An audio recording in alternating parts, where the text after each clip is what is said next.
बिस्मिल्लाहिर्रहमानिर्रहीम अस्सलाम वालेकुम प्यारे दोस्तों की हाल ने ठीक हो खुश हो प्यारे दोस्तों खुश रहो और दूसरे ना खुशियां वंडते रहो प्यारे दोस्तों। अक्रम यूनिवर्सल इलेक्ट्रॉनिक्स में खुश आमदीद वैलकम तो जी आया प्यारे दोस्तों। अज असी तुहाडे नाल शेयर करने वाले हाँ उन्होंने दोस्तों वास्ते वीडियो आ जिन्हों कोले सैट है ये प्यारे दोस्तों। सैट ये किस तरह है प्यारे दोस्तों। सैट ये इस तरह वा कि देखो अगर प्यारे दोस्तों ओमेगा चा तो फिर भी अगर प्यार दोस्तों मैक्स पावर चा तो फिर भी अगर प्यार दोस्तों होमेज वेट्रैक्स है प्यार दोस्तों तो फिर भी इन जिन्ना दोस्तों को होमेज वेट्रैक्स आ ओमेगा वा मैक्स पावर आ या प्यार दोस्तों यदा तुसी स्क्रीन ते बटन देख लो ठीक हो गया। ये बैटरी लगांदे सार तुहाडे कोले स्क्रीन खुद ब खुद चलन लग जाए और बंद होने लग जाए तो प्यार दोस्तों ये की फॉल्ट आता ये उन्होंने दोस्तों वास्ते असी वीडियो बना रहे हैं। देखो प्यार दोस्तों इस तरह स्क्रीन करन लग जाती है जिस टाइम असी बैटरी के टर्मिनल लगाने ठीक हो गया। ये देखो यह फॉल्ट और जिस टाइम असी ऑन करांगे एक दफ़ा ये फैन चलणगे ये देखो बोलिया यूपीएस फैन चले रुक गया फौरी फैन एक दफ़ा फैन चले फिर रुक गए फौरी फैन ठीक हो गया जी। देखो प्यारे दोस्तों डबल ज़ीरो फॉल्ट मैं पहले भी कर चुकी हाँ लेकिन मैं दोस्तों के इलम के इजाफा करता जावा कि अगर प्यारे दोस्तों लाजमी नहीं कि मैगा डबल ज़ीरो फॉल्ट दे रहा या मैगा देखो कि खुद बहुत असी जिस टाइम ये तारा लगा दी दियाँ वा बैटरी दियाँ और ये खुद बहुत रीस्टार्ट होना शुरू हो जाता देखो इस तरह करन लग जाता सैट तो ये की फॉल्ट आता अगर मैगा वा होमेज आ होम पावर आ या पावर मैक्स पावर आ प्यार दोस्तों या फिर के होमेज वेट्रैक्स जो मॉडल आया ये अगर प्यार दोस्तों इस तरह करन लग जाता बैटरी लगा के ठीक हो गया। देखो तुहाडे सामने की कर रहा है फॉल्ट और जिस टाइम असीं इहनूं छोटे बटन तो देखो मैं ऑन करांगा ये एक दफ़ा फैन चलने की कोशिश करेंगे देखना देखो प्यार दोस्तों ये बजर ज़्यादा दी फैन चले रुक गए डबल ज़ीरो फॉल्ट पर आ गया और रेड लाइट के ऊपर आ गया। ये प्यार दोस्तों जिहड़े ये 3-4 नाम मैं तुहानूं दस्से अगर इन्हां विच ये फॉल्ट आवे तो की फॉल्ट हुंदा ते अज असीं प्यारे दोस्तों नाल शेयर करांगे। प्यारे दोस्तों मैं यूपीएस ओपन किया वा यूपीएस ओपन करने तो बाद मैं तुहानूं दिखांदा जावां कि देखो ये डस्ट वगैरह प्यारे दोस्तों डस्ट बहुत है ज़बरदस्त है डस्ट हैगी अब इनू ब्लोर लगाने ब्लोर बोर्ड ओपन करने तो बाद प्यारे दोस्तों मैं तुहानूं दिखांदा जावां कि तुसीं देखो FT दे एक पॉइंट जिहड़ा ना जी देखो जल गया FT जल गए प्यारे दोस्तों ये FT देख रहे हो प्यारे दोस्तों FT जल गए ये और FT के नाल प्यारे दोस्तों SG 3525 दिखाते जावा प्यारे दोस्तों तो SG 3525 प्यारे दोस्तों जल गया इसे देख रहे हो तुसी एक साइड देखो जल गई है ठीक हो गया। और प्यारे दोस्तों अगर यह सानू नज़र आ रहा है कि जल गए हुए हैं तो और लाजमन इधरली साइड तो भी 740 वाली साइड तो भी लाजमन प्यारे दोस्तों जले होंगे ये सारे रिप्लेस करांगे और जोड़े ये 740 जले हुए वो भी रिप्लेस करांगे लिहाजा वीडियो फास्ट कर देंगे आप ताकि जरा ना जी थोड़े सामने काम हो लेकिन A to Z काम हो ठीक हो गया प्यारे दोस्तों थोड़े सामने चेंज करांगे।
ਹਾਂਜੀ ਪਿਆਰੇ ਦੋਸਤੋ,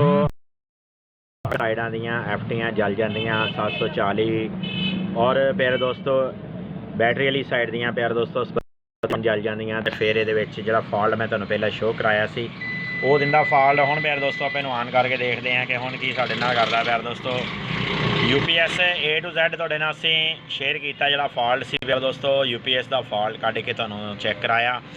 ਵੀਡੀਓ ਪਿਆਰੇ ਦੋਸਤੋ ਸਿਰਫ ਬਣਾਉਣ ਦਾ ਮਕਸਦ ਕਿ ਜਿਨ੍ਹਾਂ ਦੋਸਤਾਂ ਕੋਲ ਹੋਮੇਜ ਵੇਟਰੈਕਸ ਹੈਗਾ ਉਹਦੇ 'ਚ 00 ਫਾਲਟ ਆਉਂਦਾ ਪਿਆਰੇ ਦੋਸਤੋ, ਅਗਰ ਮੈਗਾ ਵਾ ਔਰ ਅਗਰ ਪਿਆਰੇ ਦੋਸਤੋ मैक्स पावर आ तो फिर प्यारे दोस्तों इन्हों का फॉल्ट एको ही आ। और प्यारे दोस्तों दूसरी चीज़ ये है कि अगर साढ़े ज़हन के दूसरी चीज़ की आती है जिस टाइम फॉल्ट आ जाता UPS के कि इन्होंने चीज़ों के उपर खर्चा कितना आएगा, तो प्यारे दोस्तों खर्चा यदा है सिर्फ और सिर्फ 1000 तो 1200 रुपए तक खर्चा यदा प्यारे दोस्तों है वा। और असी UPS को ओपन भी किया वा प्यारे दोस्तों, और ओपन करके दी सफाई भी की है। और प्यारे दोस्तों अगर मैं तुम्हें नट पेच वहांदा जावां ये नट पेच ये बिल्कुल ओरिजिनल दोनों साइडों के उपर असी ये नट पेच बिल्कुल ओरिजिनल तरीके नाल इंस्टॉल किए हैं ताकि जोड़ा ना जी ये पता ना लगे खराश तक नहीं प्यारे दोस्तों असी UPS को आन दी। और ये असी प्यारे दोस्तों अद्धे तो पौने घंटे के UPS को ओके कर दिता है प्यारे दोस्तों। अगर तुहानू वीडियो पसंद आती है लाइक करिया जो और अपने प्यारे दोस्तों नाल शेयर करिया जो। अगर किसी प्यारे दोस्त ने कोई सवाल जवाब पूछना हो मेरे WhatsApp नीचे नंबर मेरे WhatsApp पे आ पुरानिया वीडियो के नंबर पे आ प्यारे दोस्तों, सारे के नंबर आ रहा किसी पासों मैनू कॉल कर सकता, जितों मर्जी कॉल कर सकते हैं। प्यारे दोस्तों वीडियो पसंद आई तो लाइक कराया जो। अल्लाह हाफिज़ प्यारे दोस्तों।